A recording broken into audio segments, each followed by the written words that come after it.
Hello,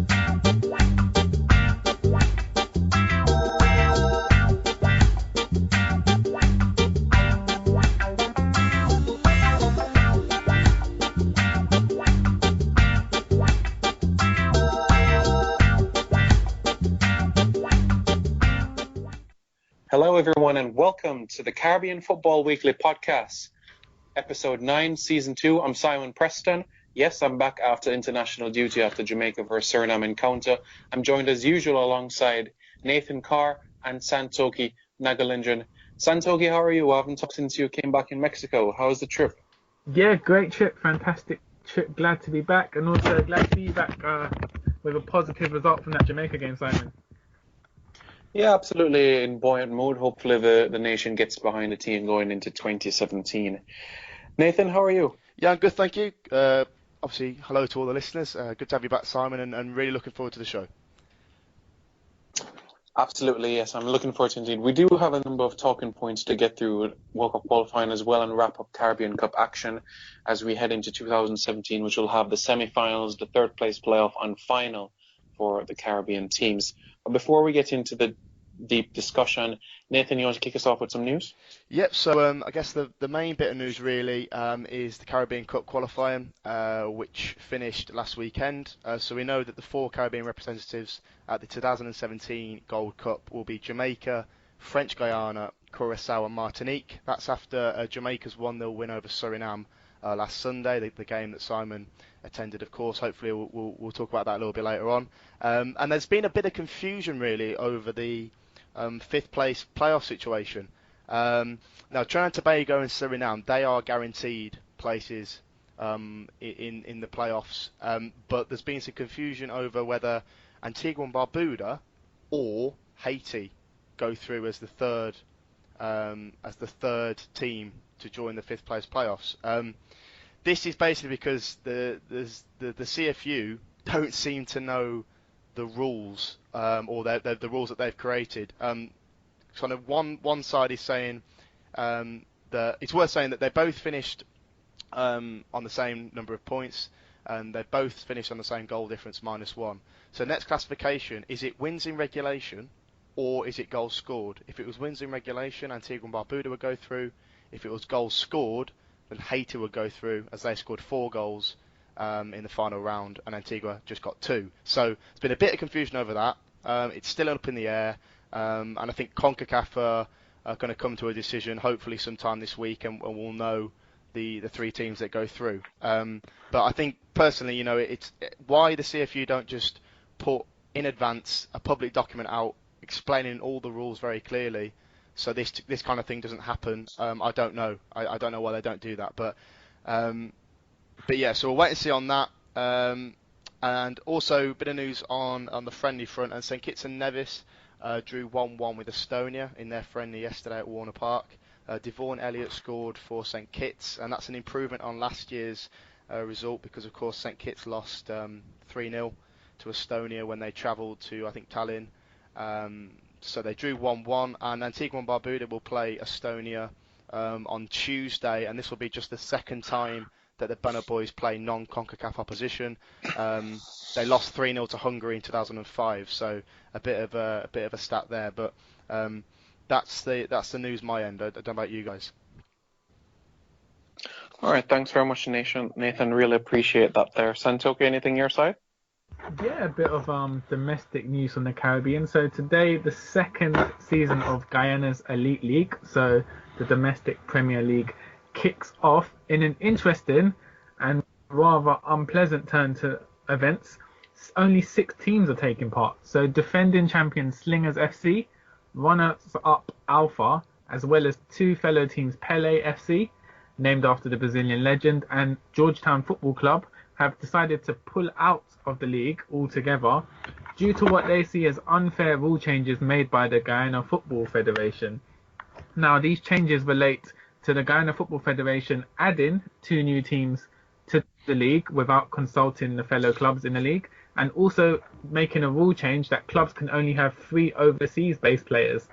Now these rule changes were protested about because last season it was agreed there would be no more teams added to the league, and also they were made after the transfer window. So the clubs were protesting that it was unfair on the new clubs to be added to the league without being able to sign players in the transfer window, and it was also unfair to limit the amount of overseas players when the clubs had already invested a lot of money on signing overseas players for their respective teams. So there was a deadlock between the Guyana Football Federation and the four clubs, which led to a delay in the start of the league.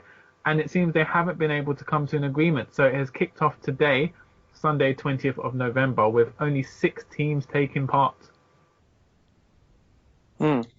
Quite interesting, and we do hope that the Guyana Football League can be able to flourish. We know that there has been some challenges in the past, not only financial, but also behind the scenes politics. We do hope that some situations where that is concerned can be sorted out quite soon. News my end, the Jamaica under-17 national team is going to play in 2 friendly internationals against Canada's under-17 team. They'll be playing in Clarendon, Jamaica, and also in Kingston, the 27th and the 29th of November. Key encounters for Jamaica as both teams are preparing for the CONCACAF Under-17 Championship in Panama in 2017. We know that Kittian international Atiba Harris has retired from international football at 31 years of age. Quite shocking in my opinion. I do think he could have added a bit more to the Sugar Boys, but he's had an outstanding career representing his country. He was, as we know, was the first Kittian to play in the Spanish league, and he's been an outstanding servant in the MLS as well, playing for the likes of Chivas USA in the past, Vancouver Whitecaps, and now FC Dallas, amongst other teams within the league. In addition to that, Romario Williams, Jamaican international Romario Williams, will be leaving Montreal Impact in the MLS and will be going to Atlanta United in 2017. So he'll be linking up with Kenwyn Jones. So which is an interesting move for him. And finally, Andre Blake is the MLS Goalkeeper of the Year for 2016. He's the second Jamaican international to win this award after Donovan Ricketts did in 2010 and 2013. And basically, these are the 2 persons from the Caribbean, Ricketts and Blake, who have won this award. Other persons who have won this award are either Americans, Canadians, or a Danishman. So it is great news for Jamaica and the Caribbean. Let's not forget as well, Andre Blake is the only goalkeeper to be drafted #1 in the MLS, making fantastic strides, and a lot of people have him tipped to be moving to Europe within the next couple of years or so. I would like to, before we get into some Caribbean Cup discussion, Nathan, I want to know your thoughts about Andre Blake, what you've seen of him. Do you think he has the potential to play football within Europe? From what I've seen of him, yes. I think, obviously, I get to watch him more kind of when he plays internationally for the Reggae Boyz. But at 25 years old, plenty of potential still. I remember writing an article about him, actually, doing a bit of research when he was named #1 overall pick in the 2014 MLS Super Draft. And obviously, I think it was Clarendon College, was it, in Jamaica, and got a Generation Adidas contract. And he's just come on leaps and bounds at Philadelphia Union. I think I read that he started 32 of 34 games for Philadelphia Union this past MLS season, and of course he played in the All-Star team, didn't he, against Arsenal, which was a great experience for him. So I think the future's bright for him. Maybe not looking at Europe, maybe not the Premier League necessarily in England, or a really, really top league. Maybe somewhere where he can develop still. Maybe France or Portugal, or kind of not a top league. But yeah, as I say, at 25, I think he's got still plenty of potential. And of course, goalkeepers play on a little bit longer. And I think I read as well that he wore the armband, didn't he, for Jamaica against Suriname last weekend. He was the captain. That's right. He was indeed the captain. He does have ambitions of playing in the Premier League and following what Donovan Ricketts did back in 2004 with Bolton Wanderers as well. So he does have ambitions for the Premier League. But I do agree with you, Nathan. It is still a little too soon to think Premier League. If it is even the Championship for now, or one of the Eastern European leagues in Austria, Poland, I think it would be a massive opportunity to get some Europa League experience under his belt. Santokie, what do you reckon about Andre Blake and his development as a keeper? Yeah, pretty much to echo Nathan's sentiments. Great keeper for Philadelphia Union. I believe he should still get some consistency at the club, so a few more seasons under his belt. And then, yeah, as you say, push on to Europe. Again, I'm not sure whether he'd be able to make it at a top club, such as like Real Madrid or Manchester City, but he could make it in a league, Holland, Belgium, France. So there's a lot of options for him. And he's a great shot stopper. So it's a great potential, and hopefully we will see him in Europe very soon. Yep, that's right. 9 clean sheets this season, as well as 99 saves for the Philadelphia Union, helping them to get to the playoffs for the first time in 5 years. So he has had a hand in a remarkable season for his club, Philadelphia Union. So let's get right into the action with Caribbean Cup. Now, as Nathan said a bit earlier, Jamaica, Curacao, and in addition to them, French Guiana and Martinique are heading to the United States next summer for the CONCACAF Gold Cup. I don't think any of us predicted those 4. Nathan, what do you think of that 4? Interesting trio, isn't quadruple, would you say? Yeah, really interesting. And we said last week that, I think this is kind of highlighting now the competition within the Caribbean, and maybe a bit of complacency has crept in, for the traditional, bigger teams in the region. To think that, Cuba are knocked out at the very first stage all the way back in March.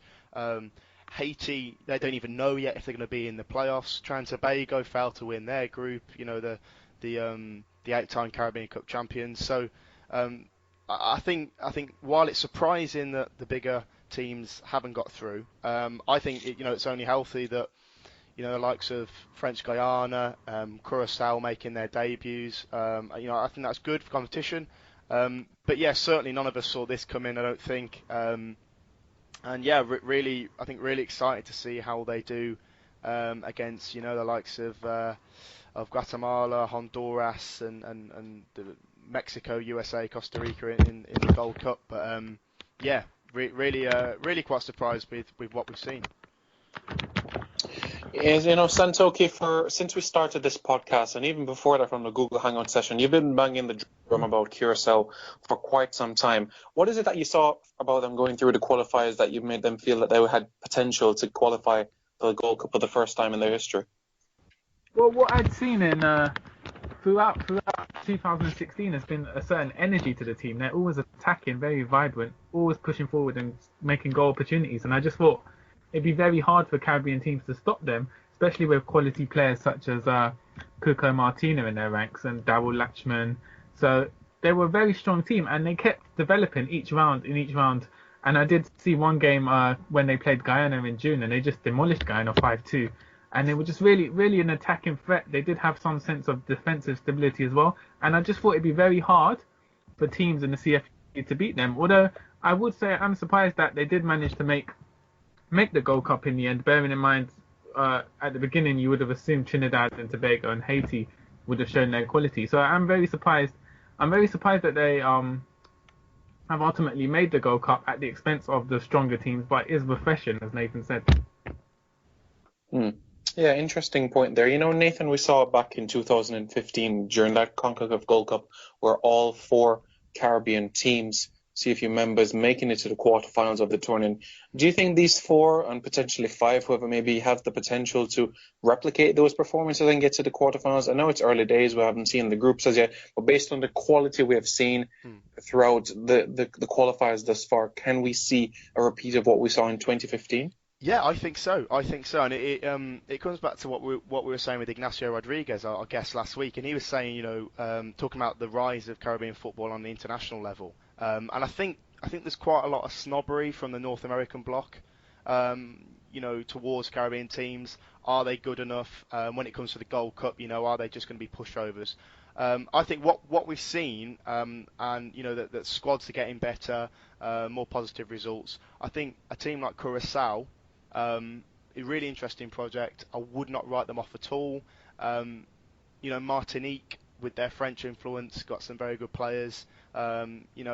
Just silly to ignore them. And then French Guiana as well. I think French Guiana, although there'll be an unknown quantity at the Gold Cup next summer, I really do believe that they've got the players and the team spirit to cause problems. So quarterfinals, it's hard to say, but if they could do it in the 2015 Gold Cup, it's the first time, as you said, that every Caribbean nation had got to the knockout phases, then I can't really see why why it can't be done again, why it can't be replicated, because the quality is increasing. There are a combination of factors, I think, explaining this, but one big one, as I say, is that I think national teams now, member associations, have been a lot more savvy with their recruitment.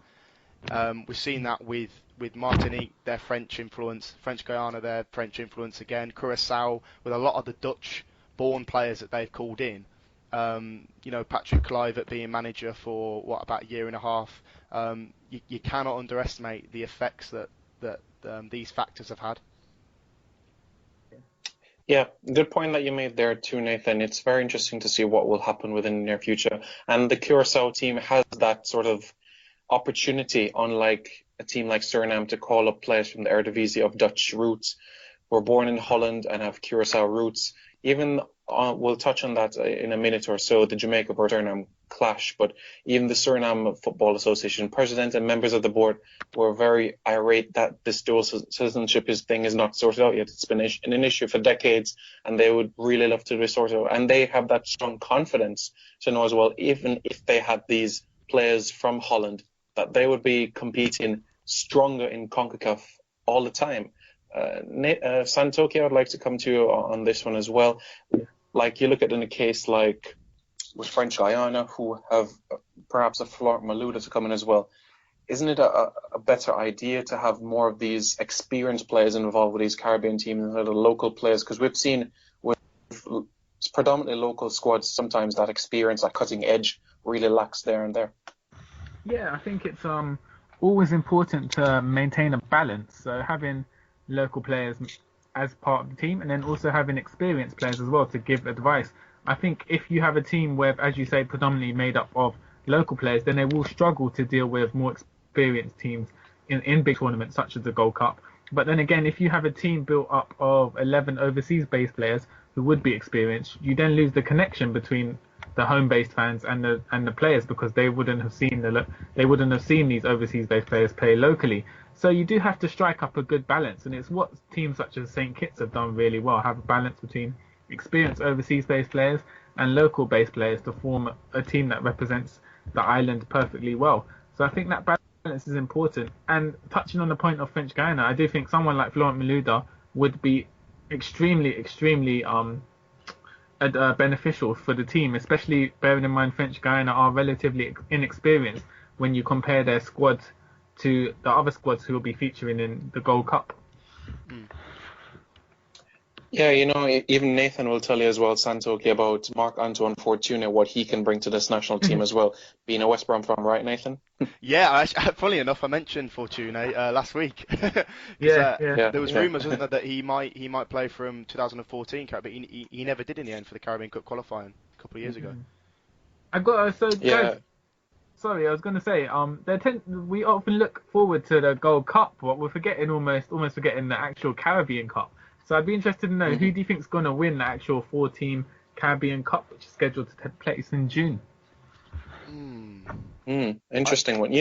It's very early for me to say, because I would love to see the actual draw of it. Is Jamaica going to play Martinique? Is Curacao going to play that team? I would love to see that draw first and then make an actual prediction, because I think right now it's a bit too early. I'm not sure if you agree, Nathan. Yeah, I agree it's early. I mean, Jamaica have got to be favourites, given they're the defending champions. But for me, it seems like Jamaica are going into a kind of a new chapter now with Tapper Whitmore in charge. I don't know if he'll continue down the route of picking, predominantly local-born players. It seems like it's quite a new squad. But I also wouldn't rule out Martinique at all. Martinique have been really, really impressive. I think they got the best defensive record throughout Caribbean Cup qualifying this year. And yeah, they seem to be a really solid outfit. So, of course, won it back in 1993. Been a long, long while for them. So yeah, I think at the moment, obviously, he's a long way off. We don't know which kind of players will be called up and stuff, but yeah, Jamaica have got to be favourites, and Martinique, possibly Curacao would be dark horses for me. How about you, Santokie? What were your thoughts on the Caribbean Cup? It's a really intriguing prospect, because three of the teams, Martinique, French Guiana, and Curacao, they're sort of unpredictable teams. I mean, they're just very attacking and very positive teams, and you never really know what you're going to get from them. I would say of the four teams, Jamaica's probably in the weakest, if you would say, form at the moment. But as defending champions, you would say their experience and previous success in the tournament does give them an edge. So it will be very intriguing to see. I'm going to stick to form and pick Curacao to win the Caribbean Cup. Interesting. A new winner. Wow. Yeah. Why not? That also leads me to another point. That also leads me to another question, though, Santokie, because you have Guyanese roots. Why not go for French Guiana, who is another Guyana? Why not go for them? Because they're still a Guyana, they just don't speak the same language. Why not go with them? Well, that choice was based purely on footballing merit. I think Curacao are the most accomplished team or informed team at the moment in the region. Going back to your question about French Guiana, in terms of if I'm going to mark myself down as a Guyanese, British Guyanese, the French Guyanese tend to be rivals. So it would be the equivalent of a Spurs fan hoping that Arsenal win the Champions League. That's an interesting one, yeah. But yeah, Nathan, how about you? I'm going to go a bit to the fifth place playoff. You look at Trinidad, you look at Suriname, and finally it looks like we have it sorted out with Haiti. Do you think that they have the caliber to get past, say, a Honduras, a Nicaragua, a Belize, an El Salvador, or Guatemala? Yep, I think they do. Yeah, I mean, look at it this way: if French Guiana were so close, one goal away in aggregate from getting past Honduras 2015, I don't see why a Trinidad and Tobago, if they can sort out their form from this Caribbean Cup qualifying, or Haiti, or indeed Suriname, but particularly Trinidad and Tobago and Haiti are traditionally, kind of powerhouses in the region, why they can't get past a Central American team. I think it's more than possible. But I just feel that some of the bigger boys at the moment within the Caribbean, they're in a rut, aren't they? It seems, Trinidad and Tobago, not only from Caribbean Cup qualifying, but World Cup qualifying as well. We'll maybe talk about that a little bit later on in the show. Haiti, for me, I'm not a big admirer of Patrice Neveu, the head coach. I think I've said this before, but I just feel like he's turned them into a slightly more conservative, rigid team. I really enjoyed watching Haiti at the Gold Cup and the Caribbean Cup when Marc Calat was in charge. And then they were playing those friendlies a few years ago against Italy when they drew, Spain, and they were exciting to watch. They were kind of like modern day Curacao for me. But ever since Neveu's came in, it seems as if, I don't know, he favoured more functional players like Max Hilaire or Jean Ordiz Maurice, or players like that are just kind of a little bit more, I don't know, not quite as exciting. People like Jeff Louis, I know he's been injured, but not quite getting a look in as much. So yeah, I mean, Haiti and Trinidad and Tobago, though, because of their historical success, I guess you've got to look at them from the playoff positions. But I don't know what you think about Haiti and kind of the effect that Neveu's had. Nathan, I still feel like we've discussed it before. Yeah, go ahead, Santokie. I'll finish up. Yeah. I was just gonna pretty much sum up what Nathan was saying. They have seemed to become they used to be very vibrant, similar to Curacao, and they have become slightly more defensive. And I think we saw that backfire at the Copa America Centenio edition. Centenario. Yeah, Centenario, sorry. Where they conceded, wasn't it something like 12 goals over the course of the 3 games? Tough group. Including a 7-1 loss to Brazil. And it's kind of like, since that tournament, they've kind of gone further into their shell. And they aren't an exciting prospect to watch anymore, as Nathan alluded to. It is interesting, yeah. Even from the World Cup qualifiers, it was a lot of lackluster performances, although they were able to hang on to a draw like they did against Panama at home in World Cup qualifiers. There wasn't really that extra oomph you could tell from them. I think the final ball was missing here and there. And that match against Jamaica, they were just given a lot of space in that last match against Jamaica in Jamaica. They were given more space on the ball and able to exploit it. It's been very difficult for them, but in a tournament itself, they've looked to be a different kettle of fish. So if they're able to get through these games with Trinidad and Suriname and finish, as the top team, then in the Gold Cup, we could see a different face from them. It's all about the transition that they go through from here on in. And let's see which players are even called up as well. and we'll have to wait and see if there's any injuries or suspensions moving forward into that tournament. Can I just say something? Did any of you guys? Oh, sorry. Yeah. I just want to say, Go ahead, finally on yeah. Haiti, it's quite ironic, isn't it, that they've actually got some really, really good young players coming through. The next generation. The under-17 and under-20 teams that are the reigning champions now at Caribbean level. I just think it's quite interesting that while we've said that the senior team under the head coach Navu is quite bland to watch, that the under-17, under-20s are completely opposite. They've got great generation of players coming through. Yeah, the champions of the Caribbean too. Exactly. Yeah. So it's kind of, I don't know if they can blood some of those younger players. I know that Luima and Damus and Desire got call-ups recently for the seniors. There's also Steve St. Duck, isn't there, who won the Golden Ball and Golden Boot in the 17 qualifiers. So plenty of potential for them going into the future with the younger players.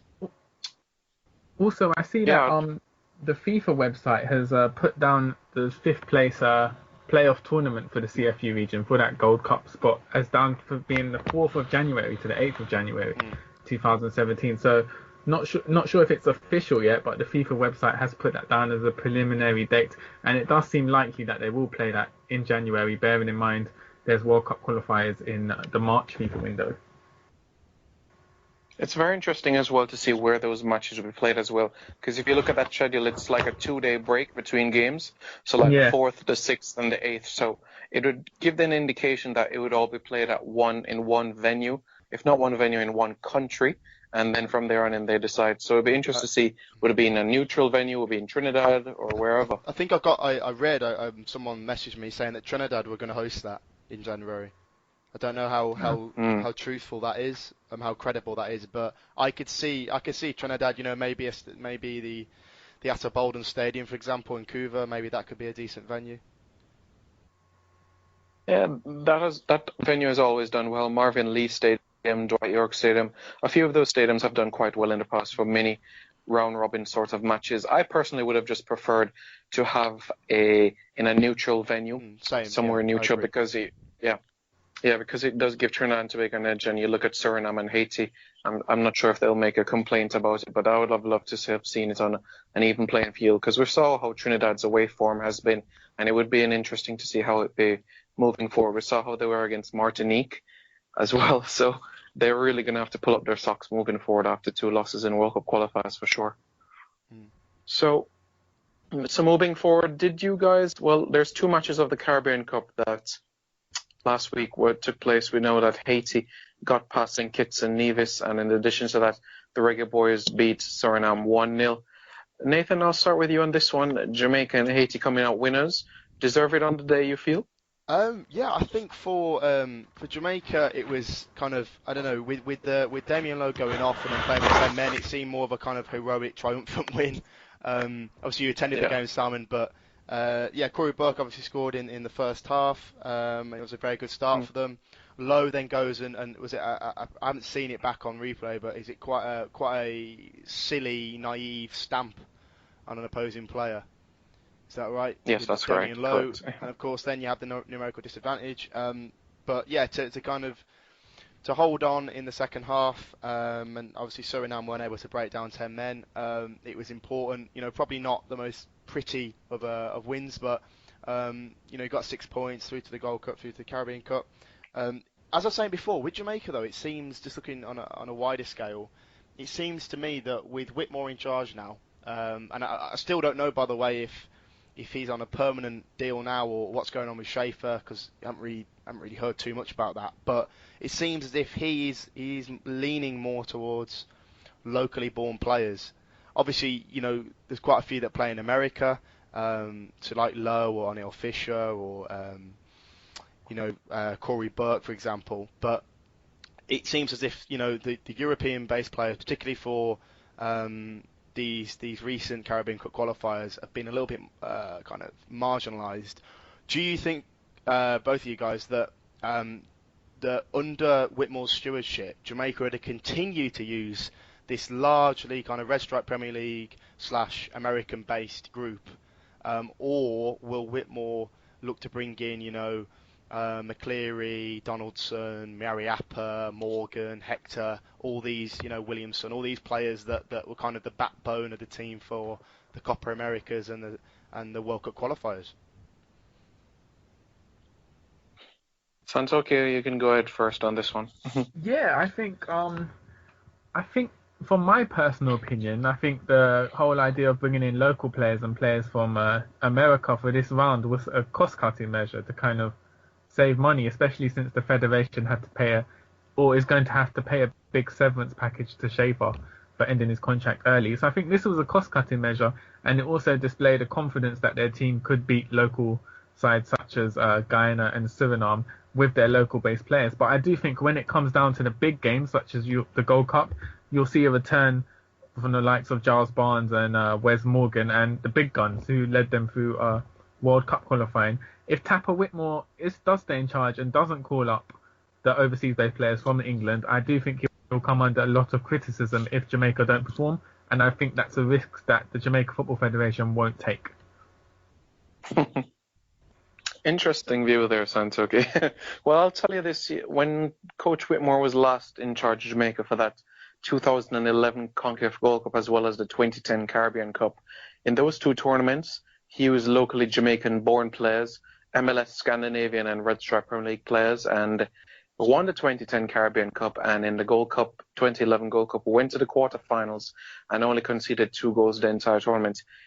People were very impressed by how brave and courageous Tapper was in calling strictly these Jamaican-born players part of the camp. And you could see when Alfredo Montezo and his Brazilian posse came in town, when the English-born players started to come in, the fans were saying, is Tapper really in charge, or is he just a puppet behind the scenes? So the president of the Jamaica Football Federation came out a few weeks ago and said that it's not going to be like before where the entire squad is going to be filled with English-born players, but it will be a smaller number. Now, it doesn't mean that it's going to be like an extremely small number, but I do believe that UK-born players will still make up as core players. The McAnuffs, the Mariappas are still core members of the team. Adrian Mariappa just turned 30 years old, so he still has more time to offer to Jamaica. Wes Morgan, 33, maybe not another World Cup qualifying cycle in him, but definitely a Gold Cup in him. Michael Hector, early 20s, he definitely has another 2 or 3 campaigns left in him. But I don't think it's going to be like before under Tapper, where it's going to be a large number of UK-based players. Giles Barnes, yes. I'm sure we have Donaldson. I'm not quite sure. Lee Williamson, I'm not sure as well. Theodore Whitmore likes his Jamaican-born players in the middle of the park, and then up front in the defence, English-born players. So exciting times ahead for Jamaica. It's interesting to see local sponsorship if they'll be on board, because the majority of sponsors do come on board when the big players are involved, whether it's a Championship or Premier League, English Premier League players. So it's testing times ahead. So that's why I said 2017 is a massive, massive year for Jamaica. How would you feel? Just a little subplot. How would you kind of think? Like if Jamaica went to the Gold Cup, right, and which they are going to, and they call up the same kind of players, but also the likes of McAnuff, Morgan, Mariappa, Barnes come in, who haven't participated in those crucial Caribbean Cup qualifiers against Guyana, against Suriname. Can you see possible resistance, possible friction from, the players that played in those crucial qualifiers, and then, maybe Morgan strolls in, or Barnes strolls in, or Donaldson strolls in, you know what I mean? You can see why there might be a bit of resistance there. Yeah, that's a good point you made there, Nathan. There could be some resistance and some sort of division in the team as well. Luton Shelton also made the point as well during the 2014 World Cup qualifiers, when it was like the players were sitting down to have dinner or breakfast. You'd have Marlon King at one table, Ricardo Fuller at the next table, and Naira Nosworthy at another table. There were sort of little divisions. The English-born players sit at one table, the local players sit at one table. You don't really want that, and of course you'd want to have them involved as early as if it's a friendly match or the semi-finals of the Caribbean Cup, to build this new chemistry and cohesion involved in the team, because it's definitely a new cycle, a new chapter in Jamaica's football. And looking... Santokie, anything you want to add? Santokie, go ahead. I was just going to ask, because you went to the games, and how Suriname played, and were they deserved losers? I think that they had their opportunities to put away, but the finishing was quite poor on this occasion. What I was impressed on Jamaica's point, even though going down to 10 men, the changes that were being made signaled Jamaica wanting to go and get that second goal and kill off the game, where Romari Williams came on in the second half. O'Neill Fisher added some width as well for Jamaica. So there were positive changes made by Coach Whitmore on this occasion. Where Suriname was concerned, they gave Jamaica far too much space, in my opinion, especially in the final third. So that's why we had so much attempts on goal. So at the end of the day, 1-0, fair result, I suppose, but definitely I would have felt a bit more comfortable having a 2-0 lead going into the second half. Sorry, did you want to come in at all? Sorry. No, I was interested in your thoughts on Suriname, Simon, and also to listeners who haven't seen it already, if you go into Simon's channel, Reggae Boyz Commentary on YouTube, there's a great video giving you an insight into what it's like going to a Caribbean football match for those of you who live outside of the Caribbean, and also great footage of the Jamaica-Suriname game. Simon, I did want to ask you one question. The food which you got at the game looked very good. Was that standard food, or were you in a VIP section? No, thanks for that. It was in the VIP/press conference room. The president of the JFF provides some for the game. They have a mini buffet. Your usual jerk chicken, jerk pork, etc. Saltfish fritters, very nice food. So during halftime interval, it's a good place. I don't know about White Hart Lane, Santokie, but you'll have to come to the Hawthorns because you'd be a bit different. I think a pucker pie and a bovril is what we're talking. Okay. So yeah, Simon, definitely. Were you in? What was your overall thoughts then of the Jamaica-Suriname game? Were you impressed with Jamaica? Do you feel they've played adequately for a team that was reduced to 10 men, or do you think it was a disappointing performance? I would give Jamaica a 7 out of 10 performance for this match. Compared to the World Cup qualifiers where we lost the ball far too easily, especially in our own half, I felt with this local set of players, there was a bit better camaraderie, and I think that we created a lot more goal-scoring opportunities. And I was very happy with the team that went out on the park. We went out a 4-4-2 on this occasion, and you could see the opportunities creating there. I felt it was a fair result, yes, on Suriname's side. It could have, like I made mention earlier, I think I did predict 2-1 with Nathan when you were in Mexico, but I think it could have gone to a penalty shootout if Suriname made their chances quite well. So I think Jamaica got away on this occasion. What I was disappointed with was the fans' turnout. We had just a shade over 1,000 fans in the stadium, and it's very disappointing. It's only when World Cup qualifies you actually see a massive support from the team. And the tickets were quite cheap on this occasion, so I don't know why the fans didn't come out more in their numbers. But job done on the way to the Gold Cup, and definitely you're going to see and hear from more Jamaicans on social media, even when the team gets to the quarterfinals or semi-finals in the Gold Cup. That's the next time that you'll hear from them. Yeah, it was a disappointment. I was saying off air to Simon that saw an image on Twitter and there was just so many empty seats. Saw that in your video as well, Simon, on your YouTube channel. It seems like maybe that's not kind of necessarily a low turnout of fans, but a kind of an inability to create, an atmosphere which is exciting and kind of, pulsating and raucous. Maybe that's a cultural thing in the Caribbean, widespread. Saw it Trinidad and Tobago at the recent World Cup qualifiers, the Hex, that it's not quite there. It's not similar to maybe an English football culture where there's lots of songs and lots of chants and it's quite, kind of a cauldron, if you like. Yeah, definitely. I would believe that the culture, I would love for that culture to change. When I watch English Premier League from when I was a young boy and just hearing every few minutes a song being played, whether there's a tackle, a good pass, a goal being scored, singing for long stretches of time, that's passion and that shows love for your club. And also you hear it when England as well, when they're playing in major tournaments. Jamaica doesn't really have that, or across the Caribbean they don't really. Yes, they may have like a national song that they play on the radio or anything like that, but other than that culture of unity, togetherness for international football is not really there, and that would be something that I feel has to be changed, because the Caribbean is a wide. We're talking about a lot of teams, and I definitely feel that there is an opportunity for that to be improved. I'm not sure why there's not really that much support other than corporate sponsors and diehard fans. there weren't really much that was there, and to me that was the biggest disappointment on them all last week Sunday.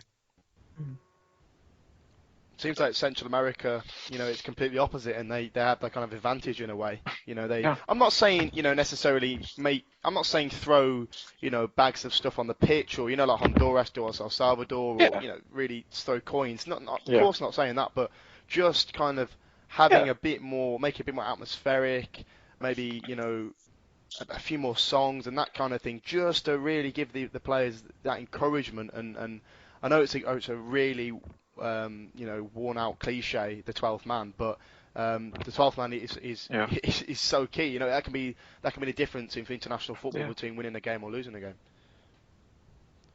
Yeah, I've stressed so much on this podcast as well about our 53 game unbeaten record between 1995 and 2001, and that's solely not only due to what happened on the pitch, but the 12th man as well. The fans were out in their numbers in the grandstand, the bleachers, the cycle track, all over the stadium. It was filled to capacity, all 27,000. So we did our job in the past. I'm not sure why now, because as I said, the tickets were roughly £10 to £12 for this encounter. It's not like World Cup qualifiers, which is close to £50 for the match. So on this occasion, it was a letdown. But the job was done on this occasion, and slowly but surely, fans will get back involved. And by the time the Gold Cup comes around, you'll hear from them more and more on social media. It's quite funny that when it comes to, for instance, cricket, the Caribbean Premier League is notorious for creating a party atmosphere and having the best atmosphere for cricket in the world. So it's funny that it hasn't really transferred to football within these countries. It is funny, yes, Santokie, it is true that it hasn't. And if you look at the major nations that do take the cricketing serious, the Guianas, the Trinidads, Jamaicas, Barbados, etc. Yeah, with football, it's not really that same sort of atmosphere. But I think with that CPL tournament, they do create an atmosphere already for the fans. Evening games under the dark, music, drinks, parties, women. So the product is there already. In football, you don't really get that much. I think Santokie was saying it actually the other week. He maybe last episode that he's quite passive, and they see it maybe more as like a theatre. You turn up, you pay for your ticket, you go through the gate, you turn up, you sit down. It's quite passive. You will you complain if a player's doing badly. You might have the occasional encouragement, but it's more of a theatre approach. Whereas I know we've talked about English football, but kind of a standard Premier League game, maybe fans are more proactive, if you know what I mean, and they're kind of really immersed in the game over kind of sitting down and kind of just letting the game go by, kind of thing, if that makes sense. Yeah, that does make sense. And Nathan, you were touching a bit on the Silco Warriors clash against Los Ticos of Costa Rica. You mind delving into that as well? What images you saw from that and what it was like, you and Santokie? Do you mean, sorry, from a fan perspective or from the game itself, in a football sense? Both. Well, both. You could start from the fan personally, Santokie, I'm sure we'll have an opinion on this. I just thought the fans, from what I saw, seemed to be quite subdued. There was a video sent out by a Costa Rican journalist about 5-10 minutes before kick-off, and he could not quite believe his eyes. That there were so many Trimbagonian fans there that they're just kind of sitting down. You wouldn't know that kickoff was so imminent. There was soca music reverberating around the stadium throughout the match, but without that, really, I don't think there would have been much of an atmosphere. In a football sense, I said this last time that I thought Trinidad and Tobago really just gave almost too much respect to Costa Rica. In the first half, both teams didn't really want to go for it. Nobody was taking any risks. Second half, Costa Rica brought on Joel Campbell, the Sporting Lisbon loanee, contracted to Arsenal, of course. He caused a lot of problems, stretched the defence. Costa Rica got the 2 goals, the last one being a classic counter-attack. Really quite disappointed for Trinidad and Tobago. I thought that they, on the Tuesday against Honduras, they might have shown a little bit more going forward and expressed themselves a bit. But, of course, they lost that game 3-1, and they've given themselves quite, I wouldn't say a mountain to climb, but 2 out of 10 games played in the Hex, and they sit second bottom of the group. So not a good start at all, Santokie, for Trinidad and Tobago. Yeah, I mean, we discussed Trinidad's shortcomings against Costa Rica in the last episode, and they were quite flat. And I feel Hart did try to change a few things to his team. I think he brought on Trevin Cesar, came on in up front with Kenwin Jones, who Trevin Cesar's a pacey player. So I think he tried to go with pace against Honduras. But I feel in the game against Honduras, the incident with their goalkeeper, the Trinidadian goalkeeper Jan Michael Williams, who was knocked unconscious and had to be airlifted out, taken on a stretcher out of the game. I think that kind of shook the team, and then Honduras kind of caught them with two quick goals, and they never really recovered from that. And then bearing in mind, Trinidad do have off-field incidents with the whole Kevin Molino incident, John Bostock being unable to play, and so that everything seems to be going wrong for them at the worst possible time. It is quite unfortunate the start that Trinidad and Tobago has met, but there is still hope because during the 2006 World Cup qualifiers, they also slumped to two defeats in their opening games. They lost to the United States 2-1 in that opening counter and then lost 5-1 to Guatemala in Guatemala. So there is still hope. They're going to have to maximize their home games. You know, interestingly, unlike Jamaica, whose bogey team is Panama, Trinidad has a fantastic record against Panama, and if they're able to get a victory against them as well as Mexico, their next two home games again in March, then they're right back in the top four mix. And you look at the United States, it's at the foot of the table. That has never been seen in quite some time in CONCACAF World Cup qualifying. So there is an opportunity for Trinidad and Tobago. So they should definitely keep their heads up.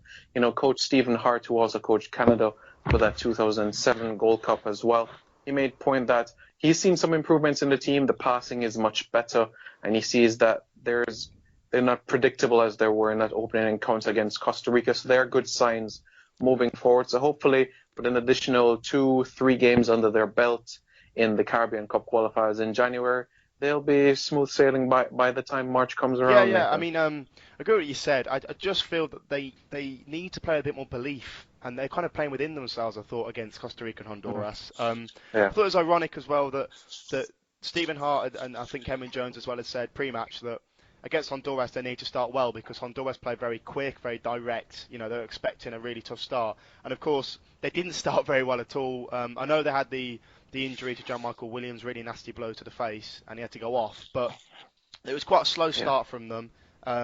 Honduras created a lot of chances. The Houston Dynamo player, I think, Bonique Garcia, was excellent, really, really good. His movement, intelligence off the ball, and they couldn't cope with him. Of course, when Mitchell scored, shortly after half time, they were back in it. There was a bit of hope, but I don't know, defensively, it looked a little bit suspect Trinidad and Tobago, particularly down the right. I know a lot of fans on social media have been criticising Daniel Cyrus, the W Connection right back.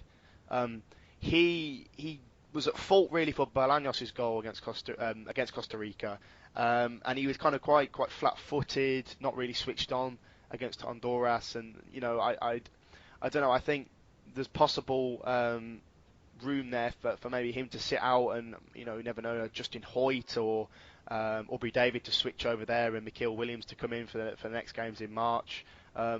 There are possible options there. I think just Sarah's been a bit poor in the last two games, and really, the thing that really stood out to me from these two games is that they missed a creative player, a number 10, like Molino or like Bostock, or even Atula Guerrera. Guerrera was brought in because of Bostock not being able to come. Someone like that that kind of just plays in between the lines, picks up the ball, creates things. They didn't quite have that. Kenwin Jones was isolated. Cesar came in against Honduras, didn't quite have the desired effect. So I think there's been a lot made of Molino, but he is key. I think what these two games showed for me is that Molino is really, really key to anything that Trinidad and Tobago do going forward, because he provides that connection, that link with Kenwin Jones. I think it's important to remember as well, the last World Cup qualifying game, Mexico only won 2 out of their 10 games, and they still managed to eventually make the World Cup. So, I mean, hope's not lost yet completely for Trinidad and Tobago at this early stage. No, and they've shown as well, haven't they, that against Mexico last year, they showed that they can go all the way. 2 draws in the Gold Cup in a friendly, and as Simon said, they've got a good record against Panama. So, you're right, we shouldn't write them off, but there's some improvements that need to be made, I think, and obviously we're all rooting for Trinidad and Tobago, but they've got to really up their game. I think 2 home matches coming up as well, which really important to make your home games count. Yeah, definitely.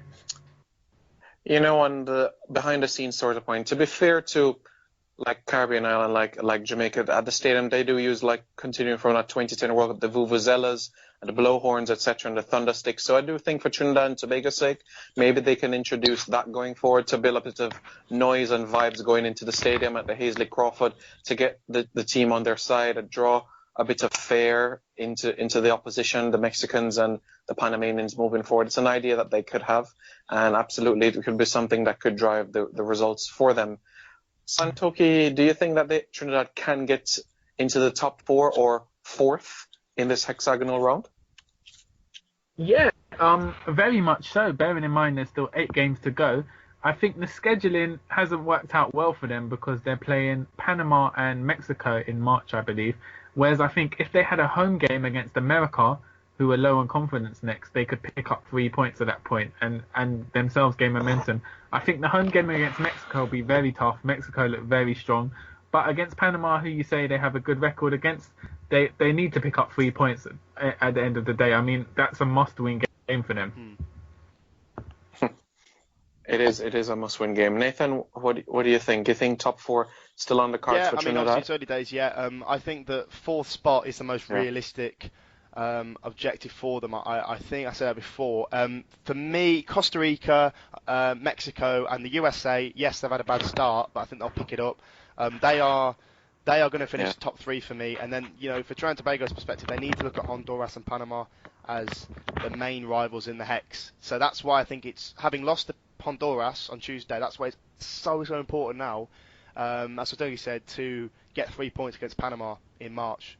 They really need to win that game because, Panama have shown they're no pushovers, 4 points from 2 games. But for me, just Panama and Honduras are the teams that they need to be looking at because to try and get points from, particularly because I think the USA will have to pick it up. I think they will pick it up, having lost to Mexico and Costa Rica, of course. So plenty to play for still. I think top 3 is a little bit out of their sight, but 4th place for the playoff against the Asian equivalent, I think that is their objective.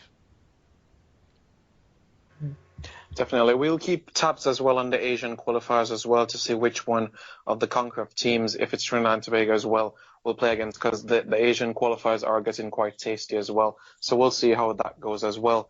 For me, it's quite interesting, but I do have Panama in the mix as well. I do think that they have the potential to be in the top 4. As I've said previously, I think Honduras is the weakest team in this group. I think they'll finish 5th. So I think it'll be a fight between Panama and Trinidad for that 4th spot. Santokie, what do you feel? Yeah, I mean, Panama have had a surprisingly good start to the group. They beat Honduras in their first game and they drew with Mexico. So, I mean, at this point, Panama seems to be the informed team. America, you would say America are likely to pick themselves up over the coming few games. But at the moment, America look like the most out-of-form team. So it's all to play for. It's unpredictable, bearing in mind the qualifiers will stretch out for most of 2017 and anything could happen.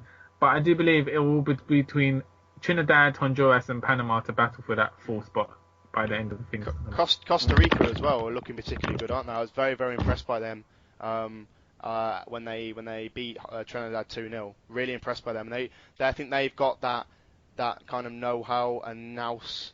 They know how to grind the game out, whereas I think Trinidad and Tobago haven't quite mastered that yet. I think it's very telling as well. There was for listeners abroad, there's a newspaper in England called The Guardian. They published an article saying the CONCACAF World Cup qualifying is very unfair at the moment, and this is kind of links with what we're saying. The teams kind of have 8 more games to pick themselves up, whereas for the majority of CFU teams in the World Cup qualifiers, they had a 2-legged tie, and then that was it for their World Cup dreams. So it looks like the CONCACAF format will be overhauled for the next stage in 2022, because a lot of people do see that the final hexagonal group is unfair because teams get a lot of room to maneuver and pick up losses and still manage to recover because there's so many games within that played between the 6 teams.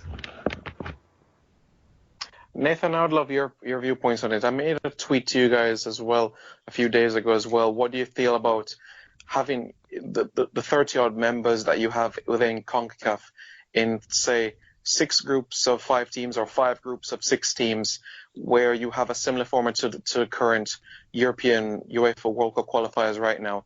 Yes, you're going to have the teams like the Andorra, the Faroe Islands, etc., San Marino. But how about having them, because if you look at it that way, the smaller Caribbean nations are going to play at least 10 games in World Cup qualifying, and it's going to be stretched a bit longer. And then from those 6 groups, the top team from those 6 go into a mini final round, you could say.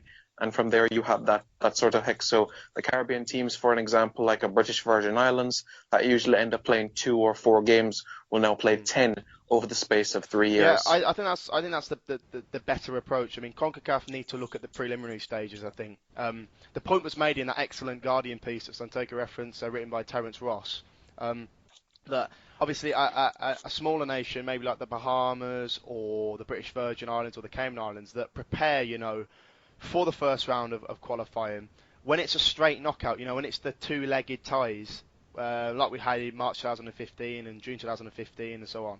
A lot of work that goes into it, and it can just be taken away, with a click of the finger, it can be taken away, game over. So what I'd like to see is a group format early on, which would give smaller, lower ranked nations more games, so they can actually, prepare. It can bring in revenue. Montegliani's talked about sponsorship and so on, so you have that financial benefit.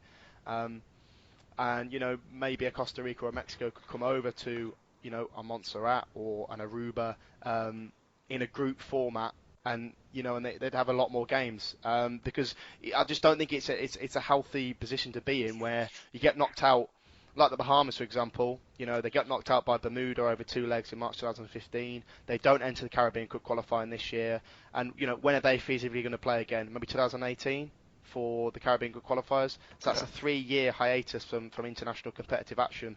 You can't be having that. It's not conducive to sound development. So I think there does need to be an overhaul. The hex, though, I'm undecided.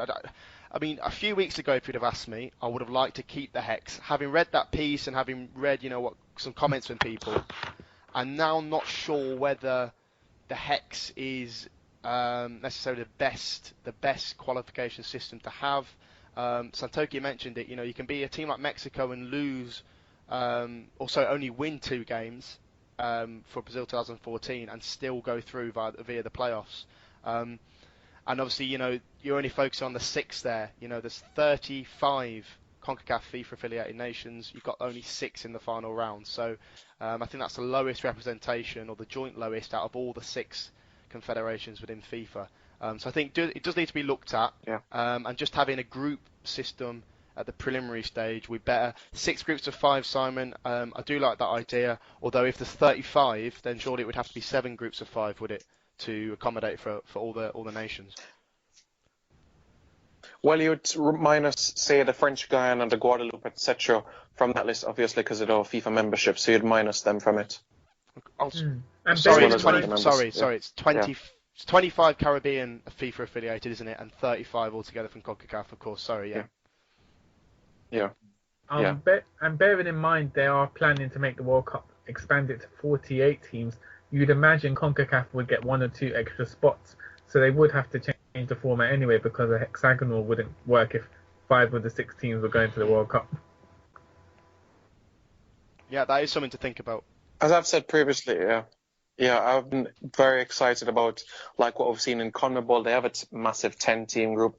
I would love to see a 12-team group, so we're talking about 22 matches altogether. It's more stretched out, and as we mentioned previously, teams like Jamaica, Haiti, etc., St. Vincent and the Grenadines, they've been knocked out in 2016. We're not even in 2017, which is a year before the qualifiers. Look at the smaller nations that are in Europe as well, the San Marinos, the Liechtensteins, etc. They're going to be playing matches until October 2017. So they're going to be active regardless of they're going to be involved in World Cup qualifying or not. More matches, more opportunities, blooding new players, etc. It's like what John Krishnadath, the Surinamese FA president, was saying, that it's hard for Caribbean nations, particularly smaller ones that don't play much, to climb up the FIFA rankings. They can't get the FIFA points, because they're not playing enough games. It's like the Bahamas now, they must be rock bottom of FIFA rankings. It's kind of every time it's released. Montserrat are always down there, Anguilla are always down there. It's because they don't play enough games, and it's a fantastic example. to look at there from Europe, even San Marino or Liechtenstein or Luxembourg or Gibraltar, yes, they might get beaten heavily. Andorra, yeah, they might be beaten heavily whenever they do play, but crucially, they are playing games. So you can build team cohesion. From a financial perspective, it helps. So, they've really got to think about that. And hopefully for Qatar 2022 qualification, they sort it out and they can revamp it a little bit.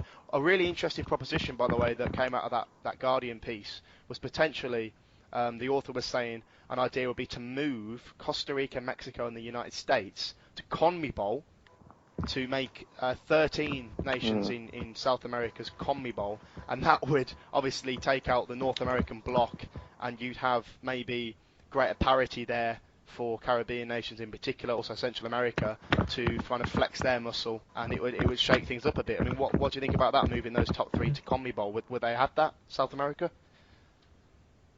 I think that would be fair in footballing terms, but in terms of business and the interests of the big three within CONCACAF, I don't think they would ever be in favour of risking their World Cup places by moving to South America. And I'm pretty sure, for instance, America would rather be a big fish in a small pond and guarantee World Cup qualification every cycle by remaining in CONCACAF. So whilst I do think in footballing terms that would be a great move, I realistically can never actually see it happening due to the CONCACAF teams would be very much unlikely to want to have to move to South America. It's an interesting one, isn't it? But yeah, I agree with Santokie on this one. You look at CONCACAF's headquarters, which is in Miami, Florida as well. Then you have to ask yourself, well, if you take out those teams, then what is really CONCACAF? Are you going to change the name of the region without these North American teams and Central American teams involved? Are you going to have a separate confederation? It's quite interesting to see what would happen. So I don't see it happening.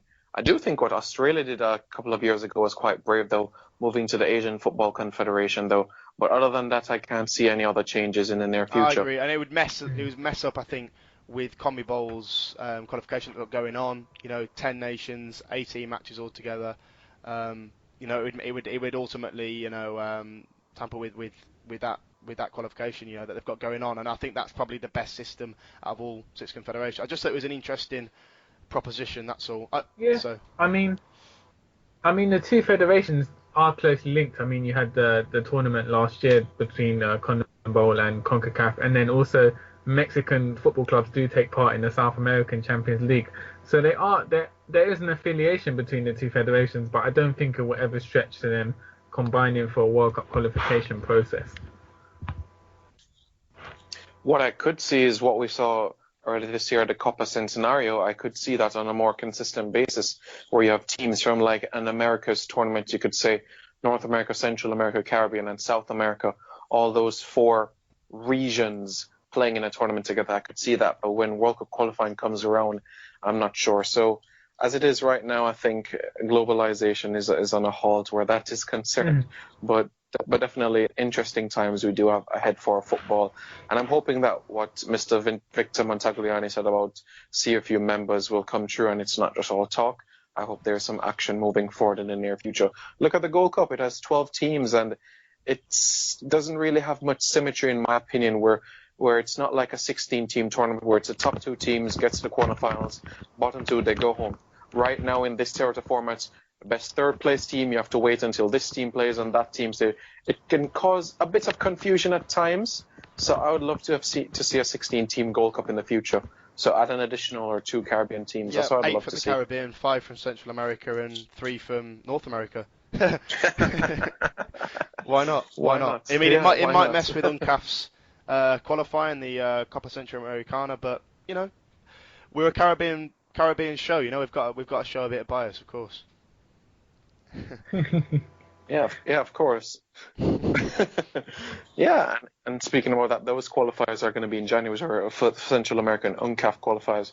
Yeah, it's quite interesting, as well, because Belize is a member of CARICOM, so they're a member of the Caribbean community, but they're part of UNCAF, which is Central America. It's quite interesting. The Caribbean Sea is surrounded by them. They speak English. They were once called British Honduras, so it's quite interesting they're part of that region and not part of CFU. Yeah. It's been a question for quite a long time, yeah. Got a striker as well called Dion McCauley. which is a very Yeah. British name. Wasn't he the record goal scorer in the last World Cup He qualification? was. Yeah, Right. Great with knowledge. Luis Suarez, yeah. With Luis Yeah. Suarez, yeah. I think he played or he plays in America as well in the USL. So yeah, Belize were always an interesting team to watch. They made their debut, didn't they, in 2015 Gold Cup? Mm. Sorry, 2013. 2013. Yeah, sorry, of course. Yeah. Mm. Speaking of Caribbean football, Nathan, you were nominated for the Football Blog Awards in the UK this week. Do you want to share with listeners your experience? Yeah, I don't want to bore the anyone because I ceremony? know we're coming towards the end of the show. But no, I had a really good time in Manchester at Old Trafford. Unfortunately, didn't pick up an award, which was a little bit disappointing. But no, overall, it was obviously the first time that I'd been. Managed to raise a bit more awareness about Caribbean football. The tie got an interesting reception at times. But no, generally it was good. I sat next to Paul Canaville, who's Chelsea's first black player, when we were having tea, and he was brought a bit of insight. An interesting guy, and he was talking about his Caribbean roots and Saint Martin, the French island. His parents, one of his parents from there, and he was talking about when he went over there as a young kid and played football there, and so that was all very interesting. I know it was a good event generally. About 700 or so people turned up. Obviously, Ball Street were covering it, and yeah, looking forward to going again in the near future. So obviously, I do appreciate everyone's support on the votes, but as I say, just wasn't able on this occasion to pick up an award. Yeah, nevertheless, good Yeah. to get coverage and exposure for Caribbean football to the UK market. Yeah, got some interesting questions from people, and a few more people about it now. There was a guy that was saying he's by himself at the table, so I went to have a chat with him, and he was saying that he'll follow myself on Twitter and also check out Caribbean Football Weekly. Gave that a little plug. So slow progress. Mm. Yeah, hopefully our podcast can get nominated next year. You never know. I think there was a video category and a podcast category this year, so there were new categories coming all the time. You never know.